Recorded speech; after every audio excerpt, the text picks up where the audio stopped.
So what kind of practical applications could we put into use today? Like just little things you could start adding into what you do as a leader. Here's a thought. Try a 60-second curiosity pause.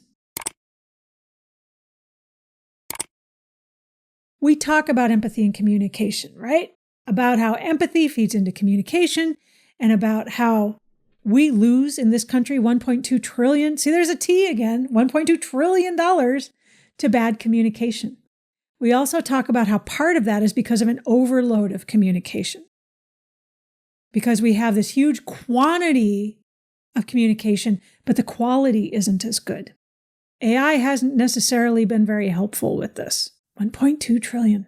That's a lot. You can buy an island in the Bahamas for less than that, and it would probably be of better use. They're calling what we do now the unofficial 4-day work week because we lose 7.5 hours of productivity per person per week due to bad communication. So next time you're wondering and you really want to be able to communicate well and understand what's going on, take a 60-second pause. Ask a genuine question, and then don't say anything. See what answer you get. When I was a musician, this is probably going to surprise some people. The general rule of thumb was that in music, silence is 80% of the time, and the other 20 is making noise. Listening should be the same. 80% silence, 20% making noise.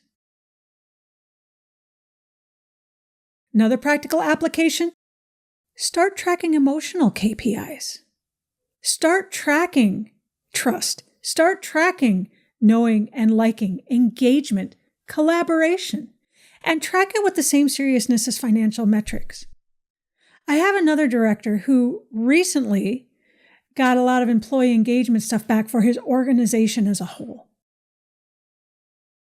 And they said what they thought, that they didn't feel they were being led well, that they didn't feel they were being heard, that they didn't feel that maybe they were able to get out of their leaders what they should. And what the leaders did, not this director, of course, because he's working with me, but everybody else, took this stack of engagement scores and put it to the side.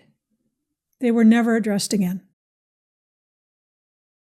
If you can't quantitatively track these things, that's understandable because not everything is measurable. And there's a lot of things that aren't measurable that we should be keeping track of.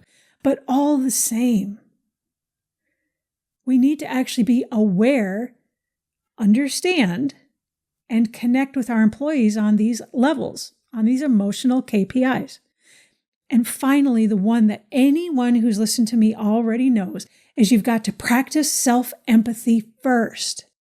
I know my leaders are very highly driven, are very ambitious, are very highly self-actualized. These are people that are gunners, and they're there because they know how to dig in and work hard. And a lot of them are heading for burnout because of it. They don't show themselves empathy. They do not understand and connect with themselves. And in my next episode, I'm actually going to give my 4-step framework to self-empathy. But you've got to show it to yourself first. Start by noticing the self-judgment. Oh, I'm not working hard enough. Oh, I really botched that. Yeesh. How could I have let that slip? Shift to self-awareness.